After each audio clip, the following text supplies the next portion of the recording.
एक बार फिर से आप सभी का बहुत बहुत स्वागत है हमारे YouTube चैनल पे। आज मैं फिर से आप सभी के लिए एक महत्वपूर्ण MCQ सीरीज को लेके आया हूं। चैप्टर का नाम है नियोजित विकास की राजनीति। चैप्टर नंबर 3 है। क्लास 12 पॉलिटिकल साइंस का बुक नंबर 2 है। आपको पता है कि आपके पास 2 बुक है, जिसमें से दूसरा बुक है उसके चैप्टर नंबर 3 का नाम है नियोजित विकास की राजनीति।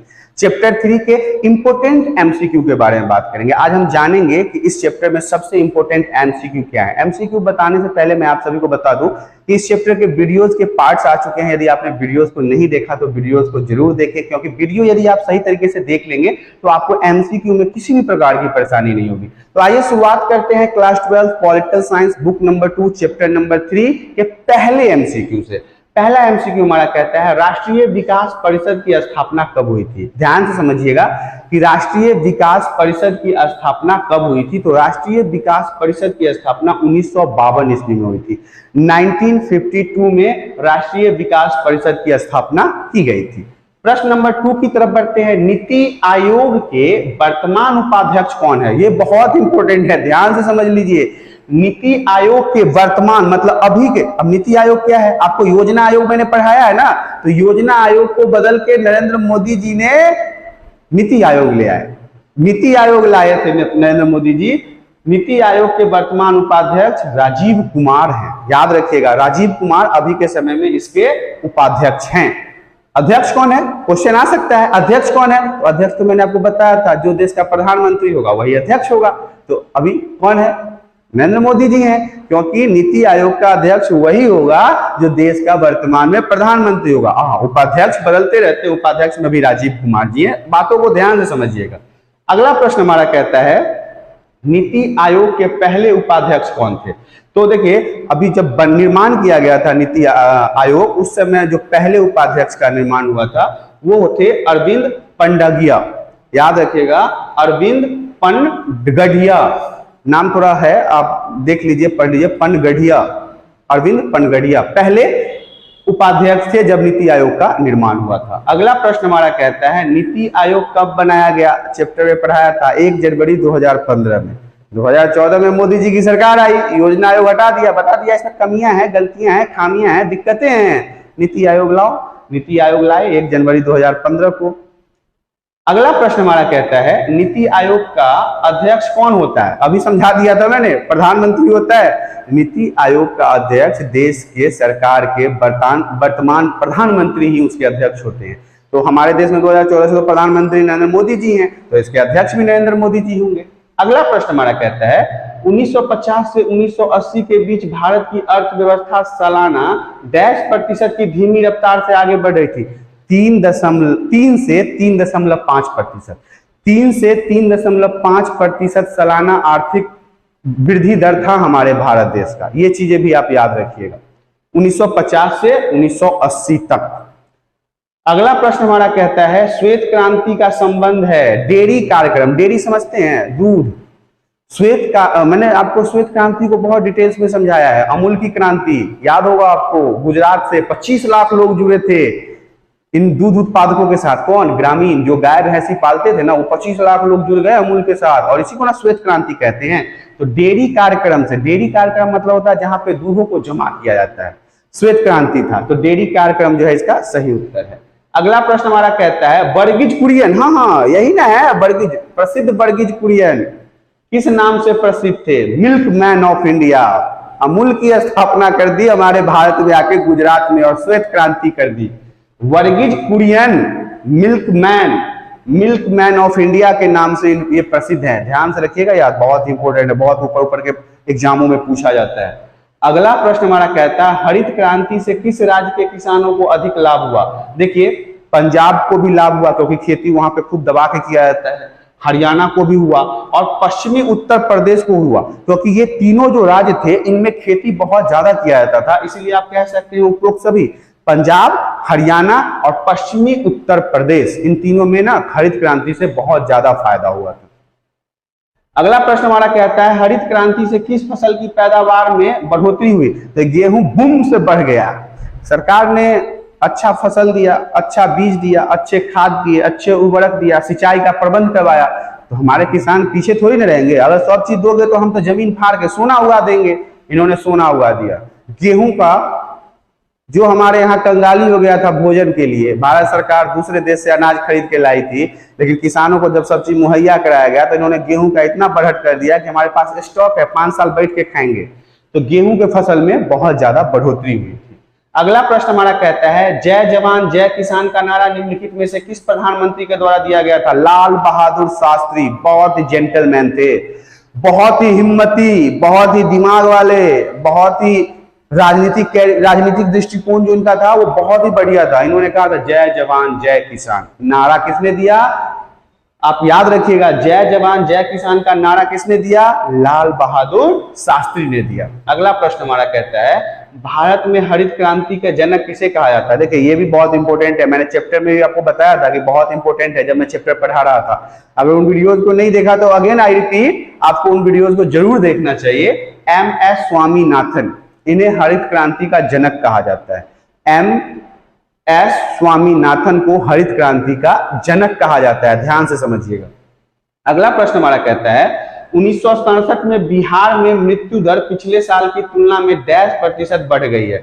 34% मृत्यु दर की बढ़ोतरी हुई है बिहार में। बिहार में 34% मृत्यु दर की बढ़ोतरी हुई है। अगला प्रश्न हमारा कहता है, 1960 के दशक में खाद्यान्न संकट के दौरान भारत सरकार ने किस देश से गेहूं का आयात किया था? अभी बताया था ना, भोजन का संकट, अनाज था ही नहीं, बर्बाद थे हम लोग। तो भारत क्या किए कि अमेरिका से गेहूं खरीद के मंगवाया। हमारा देश कृषि प्रधान देश को दूसरे देशों से खरीद के लाना गलत राजनीति के कारण हुआ ना। गलत राजनीति था हमारे देश में, सरकार गलत थी, सरकार का सोच गलत था, दृष्टिकोण गलत था, विचार गलत थे। ये सारी चीजें सरकार की गलती के कारण हुआ। वहीं पे 1960 के बाद क्या हुआ? जमीन थोड़ी ना बदल दिए थे, वही चीज तो मुहैया करवाए, बीज दिए, खाद दिए, सिंचाई दिए। तो कैसे हमारे किसान जमीन फाड़ के सोना उगा दिए? पहले दिए होते तो भिखमंगा वाला हालत तो नहीं होता ना, अमेरिका से तो नहीं खरीदना पड़ता ना। हर जगह हाथ पसार के बैठ जाते हैं कटोरा लेके भीख मांगने के लिए, जबकि सब चीज हमारे देश के अंदर है। अरे देश को हम ऐसा बना सकते हैं कि लोग हमसे मांगने आएंगे। छोड़िए अमेरिका से ना, उस समय जब हमारे यहाँ खाद्यान्न संकट हुआ तो अमेरिका से हम गेहूं और चावल खरीद के मंगवाए थे। अगला प्रश्न हमारा कहता है, एक राज्य से दूसरे राज्य में खाद्यान्न का व्यापार ना हो पाना किस नीति के तहत आता है?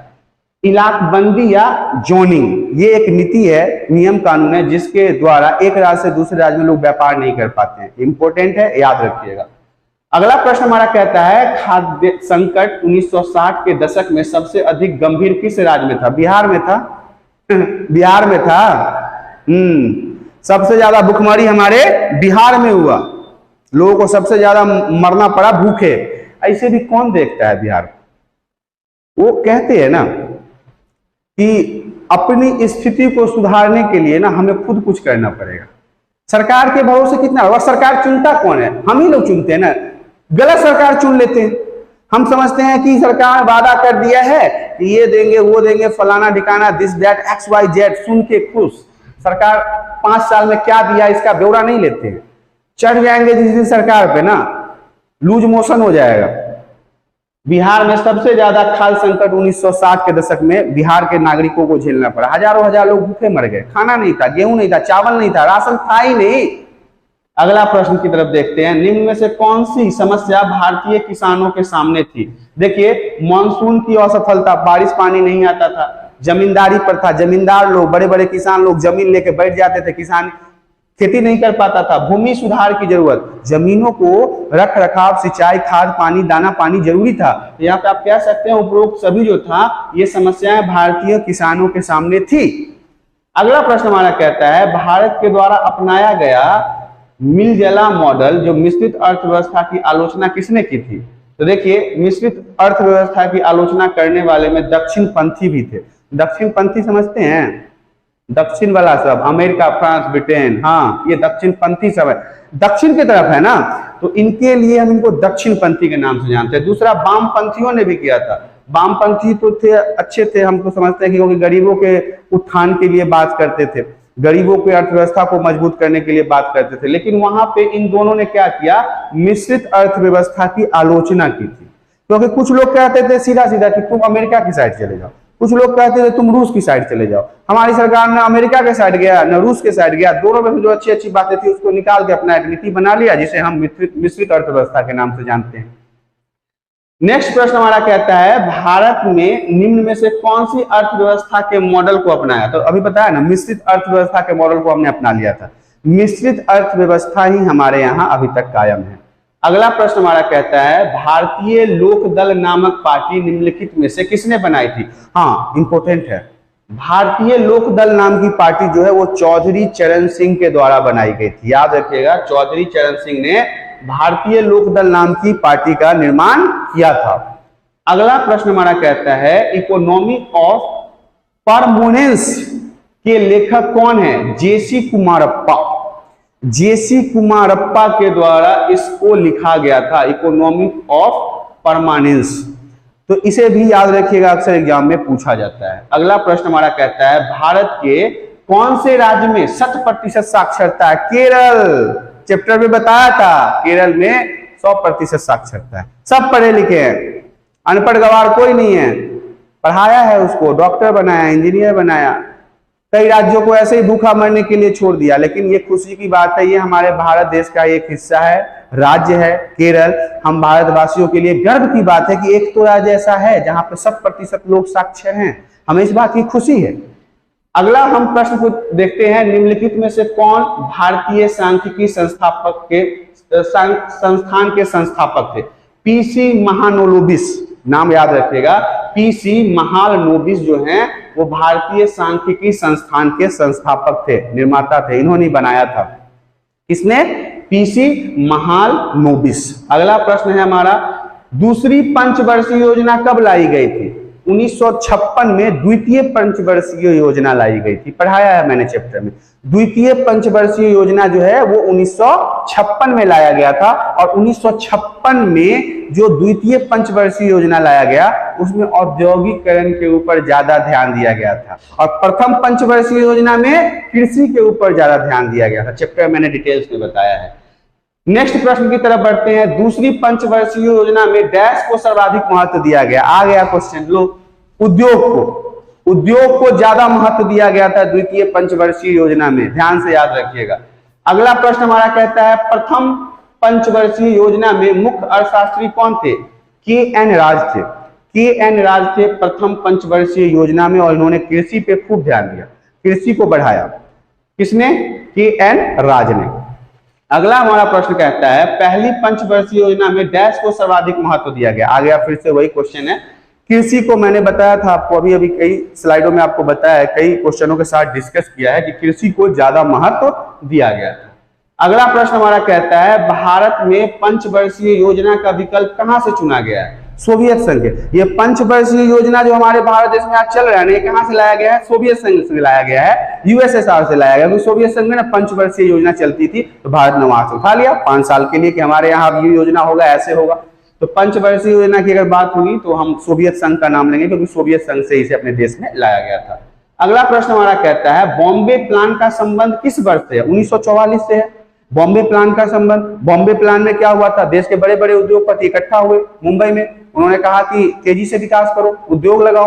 तो ये सब बातें चैप्टर में बताया है, यहाँ पे आपको जानना है 1944 में बॉम्बे प्लान का संबंध है, 1944। अगला प्रश्न हमारा कहता है योजना आयोग की जगह नया आयोग कौन सा बनाया गया? नीति आयोग। शुरुआत में बताया था ना कि मोदी जी का सरकार आया, उन्होंने कहा योजना आयोग सही नहीं है, इसमें गलती है, परेशानी है, कांग्रेस बड़ा लूट खसोट मचा रहा है, पैसा सब गबन कर रहा है, इना चलवे। उन्होंने नीति आयोग लाया 1 जनवरी 2015 को, और तब से अभी तक वही चल रहा है। वर्तमान उपाध्यक्ष राजीव कुमार हैं और अध्यक्ष नरेंद्र मोदी हैं। चीजों को, कंसेप्ट को क्लियर रखिएगा। अगला प्रश्न हमारा कहता है योजना आयोग को कब समाप्त कर दिया गया था? 2014 में आए मोदी जी, कदम रख के या घटा उड़ा दिया, खत्म कर दिया। 2014 में ये योजना आयोग को समाप्त कर दिया। अगला प्रश्न हमारा कहता है योजना आयोग का गठन कब हुआ था? 1950 में हो गया था। 1950 में पंडित जवाहरलाल नेहरू ने योजना आयोग का निर्माण करवाया था। 1950 ईस्वी, याद रखिएगा। योजना आयोग 1950 में शुरू हुआ, 2014 में खत्म कर दिया। 1 जनवरी 2015 में योजना आयोग के जगह पे नीति आयोग लाया गया। नीति आयोग के अध्यक्ष माननीय प्रधानमंत्री मोदी जी हैं और करंट उपाध्यक्ष जो वर्तमान में उपाध्यक्ष हैं वो राजीव कुमार है, और जो सबसे पहले उपाध्यक्ष बनाए गए थे नीति आयोग के वो अरविंद जी को बनाया गया था। याद रखिएगा, सारा कंसेप्ट क्लियर है। अगला प्रश्न हमारा कहता है आजादी के वक्त हिंदुस्तान के सामने विकास के कितने मॉडल थे? 2 मॉडल थे। आजादी के समय हिंदुस्तान के सामने विकास के लिए 2 मॉडल थे। ये चीजें भी याद रखिएगा, इंपॉर्टेंट है।